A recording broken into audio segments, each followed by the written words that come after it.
नमस्कार, दूरदर्शन के कार्यक्रम कृषि दर्शन में आप सभी का स्वागत है। मैं हूं आपके साथ प्रिया। कार्यक्रम में आज हम बात करने वाले हैं चबेना की। जी हां, बहुत सारे क्षेत्रों में आज भी इसे इसी नाम से बुलाया जाता है। मैं बात कर रही हूं सुपर फूड की, जो औषधीय गुणों से भरपूर है, पौष्टिकता भरपूर है। जी हां, सफेद मोती इसे कहीं कहीं ये भी कहा जाता है, और अगर मैं कहूँ आसान भाषा में मखाना, तो आप समझ ही गए होंगे कि मैं ताल तलैया से निकलने वाले उस सफ़ेद मोती, उस पौष्टिकता से भरपूर अनाज की बात कर रही हूँ, जिसने अब आधुनिकता का रूप ले लिया है। कहा तो जाता है कि भारत में इसका सबसे ज़्यादा उत्पादन बिहार में होता है, लेकिन पिछले साल राष्ट्रीय मखाना बोर्ड निर्मित किया गया और उस बोर्ड के गठन के बाद 12 राज्यों में अब इसके उत्पादन को बढ़ाया जाएगा। हमारे माननीय प्रधानमंत्री श्री नरेंद्र मोदी जी इसके उत्पादन को लेकर सतर्क हैं, नई नीतियां बना रहे हैं। नीति निर्माण के साथ ही इसके उत्पादन को बढ़ाया जाएगा ताकि किसानों की आय को भी समृद्ध बनाया जा सके। वैश्विक स्तर पर पहचान होने के कारण, विश्व स्तर पर इसकी मांग होने के कारण इसके उत्पादन को बढ़ाने पर विचार किया गया, और शायद यही कारण है कि आज हम इस विषय पर चर्चा करेंगे और जानेंगे कि अलग अलग राज्यों में मखाने का उत्पादन कैसे किया जा सकता है। विषय मखाने की खेती, और हमारे साथ स्टूडियो में इस चर्चा पर मौजूद हैं डॉक्टर RL राउत सर, जो कि वरिष्ठ कृषि वैज्ञानिक हैं, प्रमुख हैं कृषि विज्ञान केंद्र छिंदवाड़ा से। बहुत बहुत स्वागत करते हैं सर प्रोग्राम में। बहुत बहुत धन्यवाद। तो सर, क्यों ना सबसे पहले इसी पर बात कर लेते हैं कि मखाने की खेती जो भारत में 90% इसका उत्पादन होता है, और अन्य राज्यों, अगर 12 राज्यों में इसकी तैयारी की जा रही है, तो क्या कारण हो सकता है कि अभी तक ऐसा क्यों नहीं हुआ था? देखिए, जो मखाने की खेती की हम बात करें तो मखाना जो है हमारे देश में ऐसे क्षेत्रों में उगाया जाता है जहाँ पर कि पानी ज़्यादा होता है। पानी की समस्या जहाँ पर है कि पानी अपने आप में खेती के लिए समस्या है, ऐसे क्षेत्रों में मखाने की खेती की जाती है। तो जो दूसरे क्षेत्र है कहीं कहीं पर पानी नहीं होता, और दूसरी बात यह है कि ये जो गर्मी में इसमें पानी की आवश्यकता होती है। लगाने का समय इसका ऐसा है कि इसको पूरी गर्मी भर रहना है, तो सामान्यतः हमारे देश का ज़्यादातर क्षेत्र पानी की कमी से जूझता है। तो जिन क्षेत्रों में पानी की अधिकता है उन क्षेत्रों में लगा सकते हैं। तो इस कारण सारे क्षेत्रों में ये उतना पॉपुलर अभी नहीं हो पाया था। पानी की कमी से याद आया, ये भी एक उल्लेखनीय है कि अब सिंचाई का रकबा बढ़ाने की बात की जा रही, तो जो मखाने की खेती जिसमें पानी की ज़रूरत ज़्यादा होती है, क्योंकि वो जितना मैंने सुना है, आपको सुनिश्चित कीजिएगा कि वो एक तालाब जैसा होता है और कमल के फूल के बीच में शायद वो उत्पन्न होता है। ये देखिए, इसको हम शुरू से समझे। मखाना प्राचीन काल से हमारे देश की मुख्य फसल रही है, और हमारे जो पुराने जो हमारे जो क्रियाकलाप होते थे, देवी क्रियाकलाप होते थे, हवन होते थे, उनमें भी और फूड में भी। और हम इस्लाम की बात करें तो जो रमज़ान का महीना होता है तो उसमें भी इसको खाया जाता है। तो अलग अलग धर्मों में भी इसका उपयोग होता है। और ये चूँकि एक खरपतवार के रूप में जो बिहार से जुड़ा हुआ पूर्णिया, जिसको हम मिथिलांचल कहते हैं, तो वहाँ पर एक खरपतवार के रूप में, मतलब वो सामान्य रूप से उगाता है, और पानी में ही इसका जन्म होता है। जैसे कमल पानी में खिलता है, वैसे ये भी पानी में खिलता है। कमल और इसमें सिर्फ एक अंतर है कि इसमें पूरे समूल जड़, मतलब तने से लेके पूरी पत्ती फल सब में कांटे होते हैं, और कमल में कहीं कांटे नहीं होते। इसलिए इसके ये जो है ये सामान्य दूसरे क्षेत्रों में अभी तक कम हुआ है, और इन्हीं क्षेत्रों में सबसे ज़्यादा इसका उत्पादन लिया जाता है। बिल्कुल। मध्य प्रदेश के संदर्भ में अगर मैं ये बात दर्शकों को बताना चाहूँ कि हाल ही कैबिनेट बैठक हुई और उसमें 14 जिले चिन्हित किए गए जिसमें मखाने की खेती की जाएगी, किसान भाइयों की मदद की जाएगी, समय समय पर उनको इस संदर्भ में सलाह भी दी जा रही है। वो 14 जिले, क्या वो जलवायु या उस मिट्टी या पानी से भरपूर हैं? किस तरह के उन जिलों में तैयारी उस भूमि की? जी, इसमें इस बारे में अभी 5 जिलों में पायलट प्रोजेक्ट ऑलरेडी चालू हो चुका है।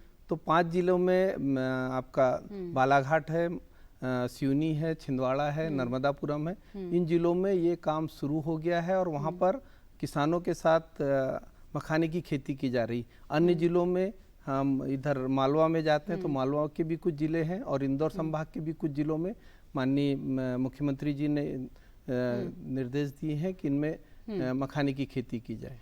अब जब मखाने की खेती पे हम चर्चा कर रहे हैं तो एक और सवाल मुख्य रूप से उठता है कि इसकी किस्में कौन सी हो सकती हैं, वो कौन सी उन्नत किस्में होंगी?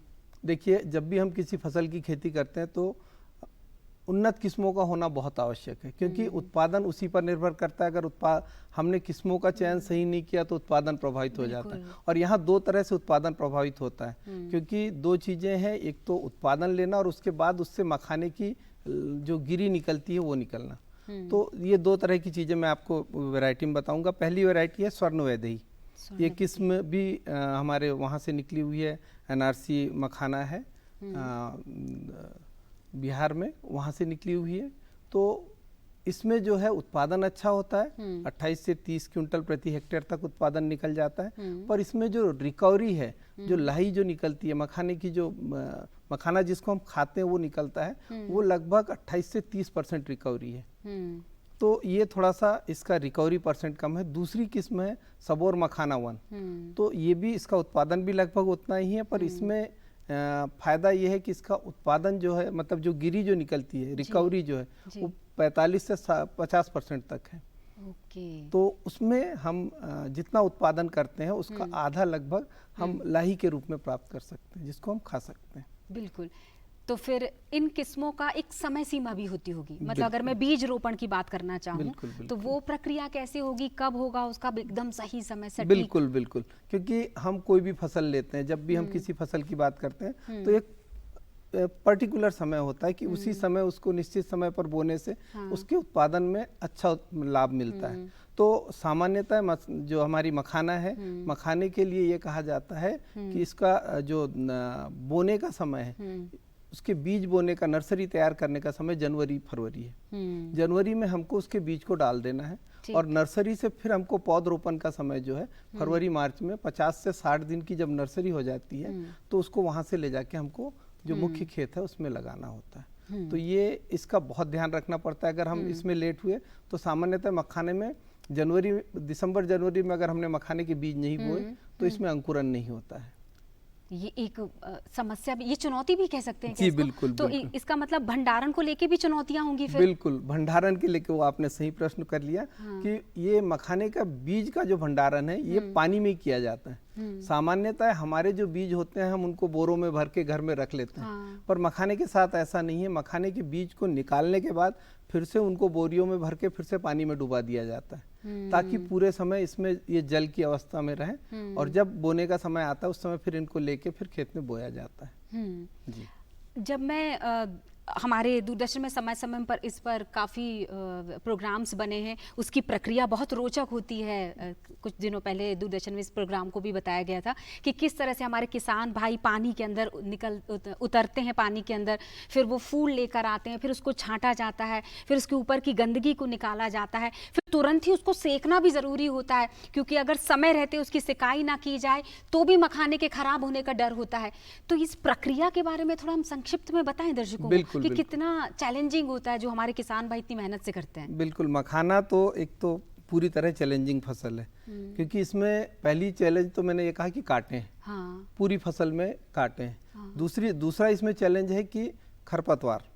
जब शुरू में इसमें बेलें हमारी छोटी होती है तो जो खाली जगह रहती है उसमें खरपतवार आ जाते हैं। तो खरपतवार के कारण अच्छा उसमें कांटे होते हैं, तो जब हमारे मजदूर खेतों में जाते हैं तो उनको पैरों में हाथों में कांटे चुभते हैं। तो इसके कारण वहाँ पर भी उनको समस्या होती कि इससे कैसे वो करें। इसके बाद जब किसान तुड़ाई करने जाता है तो हार्वेस्टिंग एक प्रॉब्लम है, क्योंकि जो जैसा मैंने बताया कि मखाने के ऊपर जो उसका पत्ती होती है, पत्ती के बाद में उसके डंठल से एक पुष्परंत निकलता है, उससे फूल निकलेगा और फूल के बाद उसमें से उसी में नीचे फल बनेगा और फल बनने के बाद वो फल पूरा फट जाता है और फल फट के उसका बीज जो है पूरा बिखर जाता है। बिखरने के बाद वो पानी में कुछ दिन तैरता है, उसके बाद वो नीचे सेटल डाउन होता है और वो नीचे गिरना चाहिए, कुछ दिन पानी में रहना चाहिए, तब पकता है। तो वो जो प्रक्रिया है जब नीचे से उठाने का जो है, क्योंकि पानी में जब कीचड़ में गिर गया बीज, उसको जमीन से निकालना एक बहुत बड़ी समस्या है। तो इसको निकालने के लिए जो तरीका अपनाया जाता है उसमें भी बहुत सारी तकनीकी है और उसको भी समझना बहुत आवश्यक है। समझना तो ये भी जरूरी है कि उर्वरक का सही प्रबंधन क्या होना चाहिए, लेकिन इस सवाल का जवाब मैं लूंगी थोड़ी देर बाद। फिलहाल चलते हैं एक छोटे से ब्रेक के लिए। ब्रेक के बाद कृषि दर्शन के मखाने की खेती पर चर्चा जारी रहेगी। अरे सुन तो, मुझे क्या सुनाना चाहते हो? जो सुनाओ मेरी सौतन को। किसको? अरे वही तुम्हारा मोबाइल फोन जिससे सुबह शाम दिन रात चिपके रहते थे और कहते थे किसान कॉल सेंटर से बातें हो रही हैं। अच्छा ये बात है। हाँ, क्यों? क्या हुआ? अब बात नहीं होती क्या? अब तो झट से बात हो जाती है। संबंधी समस्याओं का अपनी भाषा में तुरंत हल पाने के लिए पूरे भारत में किसी भी फोन से हेल्पलाइन नंबर पर संपर्क करें। किसानों का दोस्त किसान कॉल सेंटर।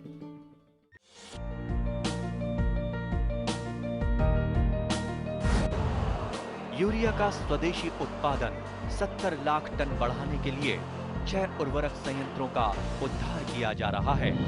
FCIL के गोरखपुर, सिंदरी, तलचर और रामागुंडम संयंत्र, HFCL की बरौनी इकाई और BVFCL की नामरू फोर्थ। सोने पर सुहागा ये है कि देश में अब बनेगा सिर्फ नीम लेपित यूरिया, क्योंकि इससे होगा किसानों का फायदा ही फायदा।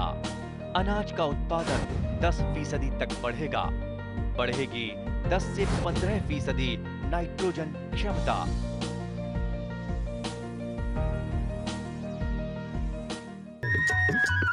ब्रेक के बाद एक बार फिर आप सभी का स्वागत है। हम कृषि दर्शन में बात कर रहे हैं मखाने की खेती पर। हमारे साथ विशेषज्ञ के रूप में आज डॉक्टर RL राउत सर हैं, जो कि प्रमुख हैं और वरिष्ठ कृषि वैज्ञानिक है, छिंदवाड़ा से हमारे साथ यहाँ आए हुए हैं।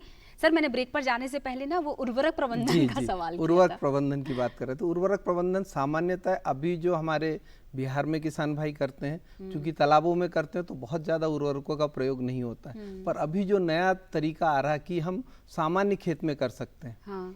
तो उसमें हमें चाहिए 9 इंच से लेके 1.5 फीट तक पानी हर समय चाहिए, साल भर। हाँ। जब तक हमारी फसल रहेगी, उससे ज़्यादा हो कोई समस्या नहीं। तो हम सामान्य खेत में कर सकते हैं। इसके लिए हम खेत तैयारी के समय अगर 40 किलो जो नत्रजन है, हाँ। और हमारा 50 किलो फास्फोरस और 25 से 30 किलो पोटास, इसकी मात्रा अगर हम खेत में देते हैं तो ये उत्पादन के लिए अच्छा होता है, क्योंकि ज़्यादा उत्पादन करना है। पर जो सामान्यतः परंपरागत रूप से किया जा रहा है, उसमें अभी खाद का प्रयोग नहीं किया जाता। किसान भाइयों को एक चीज़ जरूर सलाह दी जाती है, चूँकि ये ज़्यादा कीचड़ में होती है, तो कम से कम प्रति हेक्टेयर 2 से 3 क्विंटल नीम की खली जरूर डालें, क्योंकि इससे जो जमीन में कीड़े होंगे उनको नियंत्रित करने में मदद मिलती है। जो मखाना किसान उत्पादक हैं, मैं बिहार के अलावा अन्य राज्यों के संदर्भ में ये सवाल रख रही हूँ, जो अभी नया नया मखाने की खेती करना शुरू कर रहे हैं, जो जिसके बोर्ड के प्रयासों से उनकी मदद भी की जा रही है। औषधि गुणों से भरपूर है मखाना, लेकिन एक जरा सी गलती उसके पौष्टिक गुणों को भी समाप्त करने की क्षमता रखती होगी। क्या ध्यान रखें? देखिए, मखाने की खेती में सबसे ज़्यादा ध्यान, पहले तो इसके जो चैलेंज है मैंने बताया कि इसमें खरपतवार सबसे बड़ा चैलेंज है, हार्वेस्टिंग सबसे बड़ा चैलेंज है, उसके बाद जो अंतिम चैलेंज है उसकी पॉपिंग। तो हमने सब कुछ कर लिया, और अगर हम थोड़ा सा मखाने में जो नमी का आपने शुरू में कहा था कि हमने नमी नहीं रखी, तो उसमें 15 से 25% नमी रहनी चाहिए मखाने की पॉपिंग के लिए। जैसे हम पॉपकॉर्न खाते हैं ना, हाँ। तो वैसे ही ये कॉर्न है, मखाना कॉर्न है, जिसको हम खाते हैं। तो ये जो मखाना की पॉपिंग की जाती है, तो उसके लिए उसमें नमी होना जरूरी है। और अगर आपने पूरा सूखा लिया, ध्यान नहीं दिया, तो फिर पॉपिंग नहीं होगी, और पॉपिंग नहीं होगी तो आपकी पूरी मेहनत बेकार चली जाएगी। तो इसका भी हमें ध्यान देना होता है। दूसरी समस्या आती है, इसमें एक बीमारी आती है पत्तियों में, अल्टरनेरिया लीफ स्पॉट होता है। तो उसके लिए भी किसान भाई ध्यान दे। पत्तों पर अगर कुछ दाग धब्बे दिखाई देते हैं तो कॉपर ऑक्सीक्लोराइड आता है, इसकी 1 ग्राम मात्रा प्रति लीटर पानी में मिला के छिड़काव करते रहे अगर बीमारी दिखाई देती है तो। अगर नहीं दिखाई देती है तो अनावश्यक बिल्कुल भी किसी प्रकार की दवाइयों का प्रयोग ना करें।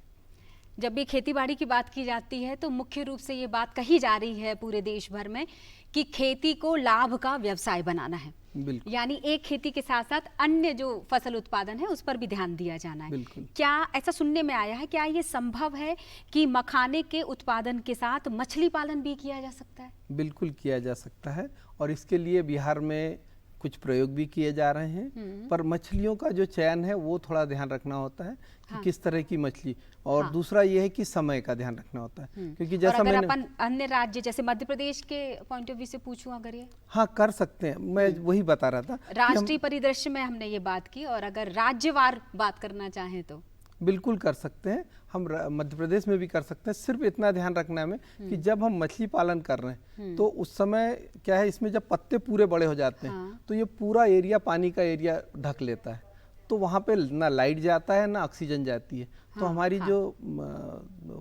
उनको दिक्कत होती है मछलियों को ग्रोथ करने में। तो उसके लिए हमें ध्यान रखना होता है कि हमें उसमें शुरू में जब तक पौधा नहीं बढ़ा है तब तक हम मछली उत्पादन ले सकते हैं। अच्छा, जैसे कि पूरे साल भर में कई फसलों का उत्पादन किया जा सकता है, मखाने की खेती कितनी बार की जा सकेगी एक साल में? जी, मखाने की खेती एक ही बार की जा सकेगी, क्योंकि ये लगभग 240 दिन की फसल है। अच्छा। तो एक बार की जा सकेगी। इसके बाद हम मखाने के बाद हम इसके दूसरी फसल ले सकते हैं, चना ले सकते हैं। और ये समय क्या होगा? देखिए, जैसा ये हमारा मखाना लगता है आपका दिसंबर में हमने उसकी नर्सरी लगाई, मार्च अप्रैल में हम उसका रोपण करते हैं और इसकी हार्वेस्टिंग जो है, जो हम निकालते हैं, तो वो निकालने का जो समय है वो होता है आपका अगस्त सितंबर से अक्टूबर तक। तो इसमें मई जून से फ्लावरिंग शुरू हो जाती है और वो लगातार चलती है फूल आने की प्रक्रिया। और जो फूल आने के बाद बीज गिरते हैं, ज़मीन में गिरते जाते हैं, फिर उनको बाद में इकट्ठा करते जाते हैं। हमने इसके लिए एक नया तरीका भी सुझाया है, इस पर भी अभी हम काम कर रहे हैं कि हम ये चाह रहे हैं कि पूरे खेत में ज़मीन में एक जो ग्रीन नेट है उसको डाल दें। हाँ। और उसके बाद उसमें छेद, पहले से उसमें छेद 1-1 मीटर पे छेद कर दें और उसमें पौधों का रोपण किया जाए। तो बाद में जो बीज गिरेंगे तो उनको हमको उठाने में दिक्कत नहीं होगी, उनको हम नेट सीधी उठा लेंगे, छोटे छोटे खेत बनाकर। इस तरह के प्रयोग भी हम उस पर हम काम कर रहे हैं। और आने वाले समय में, क्योंकि हार्वेस्टिंग जितना हम उत्पादन करते हैं उसका सिर्फ 70-80% हम जमीन से मतलब हार्वेस्ट कर पाते हैं, बाकी मिट्टी में पड़ा रहता है हमेशा। ये जो जोड़ घटाना था, उसी से ये सवाल निकलता है कि कितनी लागत लगे और कितना मुनाफा मिले। जी, देखिए, मखाने की खेती में अगर हम लागत की बात करें तो प्रति एकड़ इसमें 20 से 25 हज़ार की लागत आती है।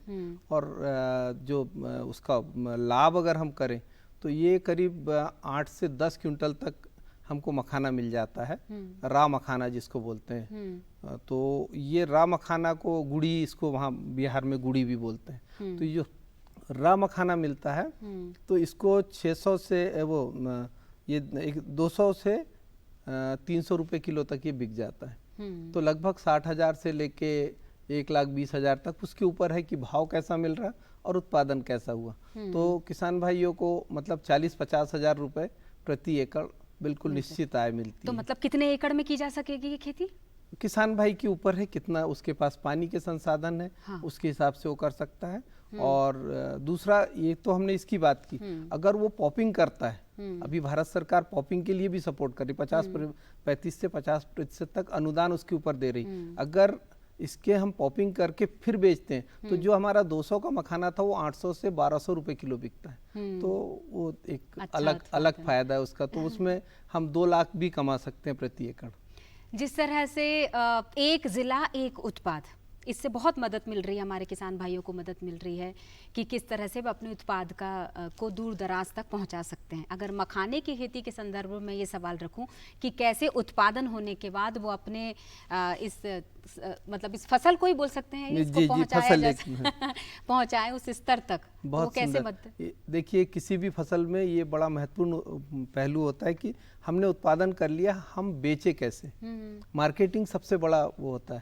तो मखाने के लिए मार्केटिंग की व्यवस्था भी सरकार कर रही है। दूसरा, इसके लिए इनाम पर भी, जो ई मंडी है भारत सरकार की योजना, उस पर भी इसमें प्लेटफॉर्म डेवलप किए जा रहे हैं। और जो हमारे अमेजन है, फ्लिपकार्ट है, इनके ऊपर भी हमारे किसान भाई रजिस्टर्ड कर सकते हैं। दूसरा, फ्लेवर्ड मखाना का एक नया प्रचलन आया है कि आपको मिंट के फ्लेवर में आ रहा, आपको रोज के फ्लेवर में आ रहा, आपको अलग अलग तरह के फ्लेवर में मखाना देखने को मिलेगा।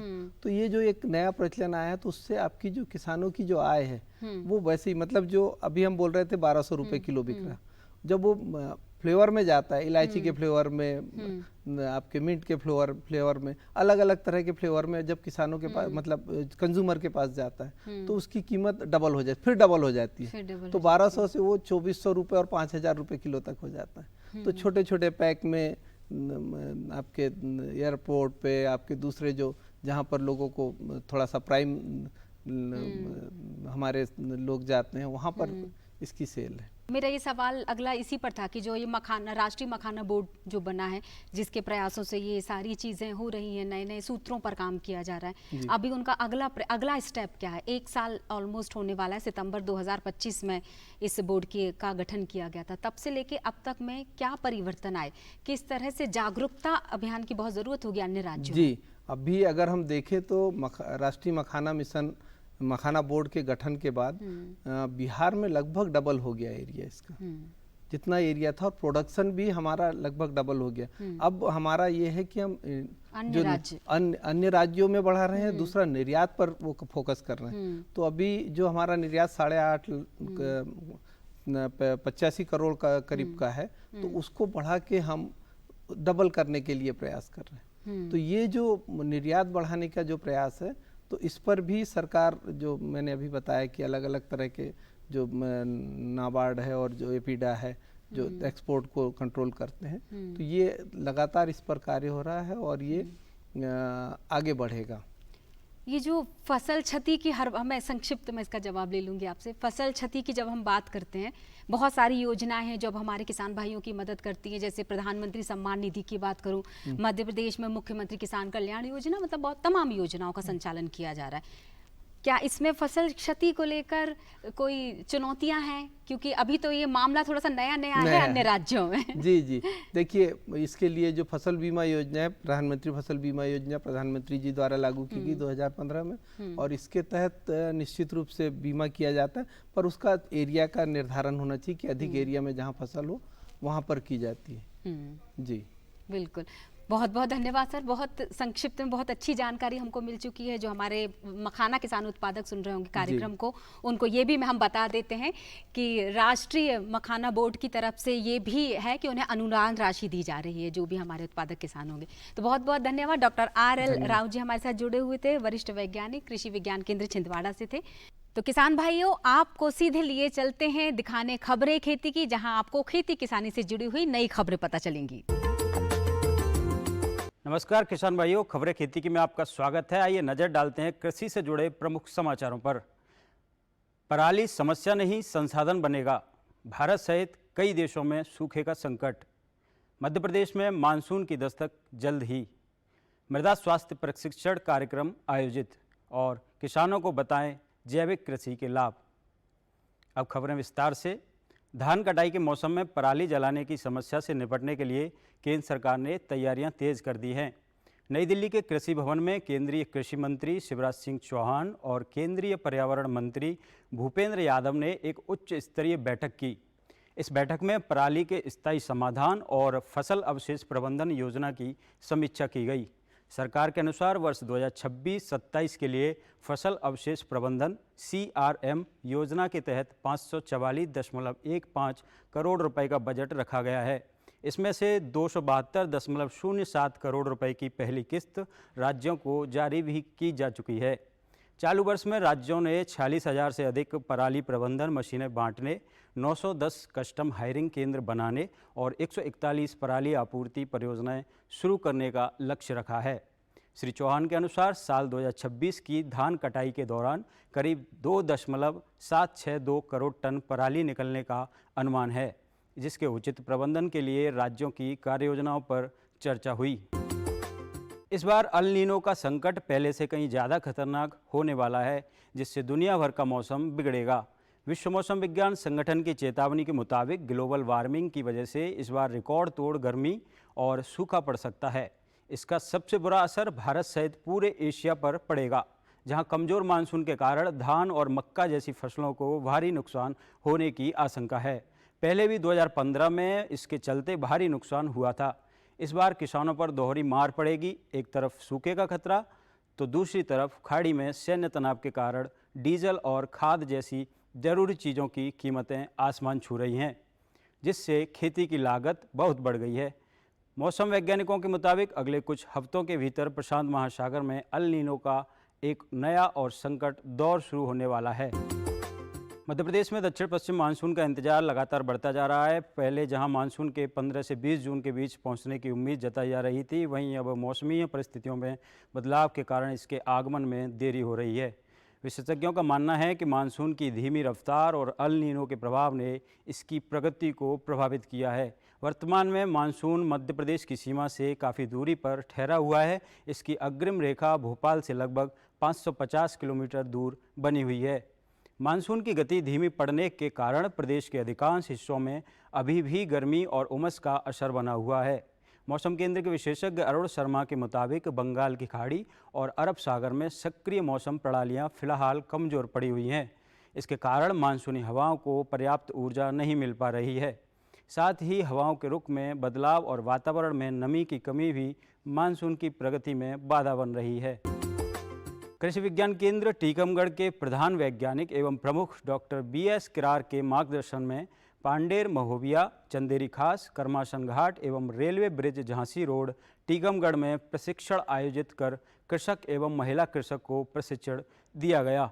डॉक्टर किरार द्वारा आगामी खरीफ फसलें उड़द, सोयाबीन, तिल एवं मूंगफली हेतु खेत एवं उन्नत किस्म बीज का चयन, फफूंदनाशक से बीजोपचार, उचित बीज दर, कतार विधि से बुवाई, मिट्टी परीक्षण उपरांत संतुलित मात्रा में उर्वरक का प्रयोग के साथ ही सभी उर्वरक बुवाई की जानकारी दी गई।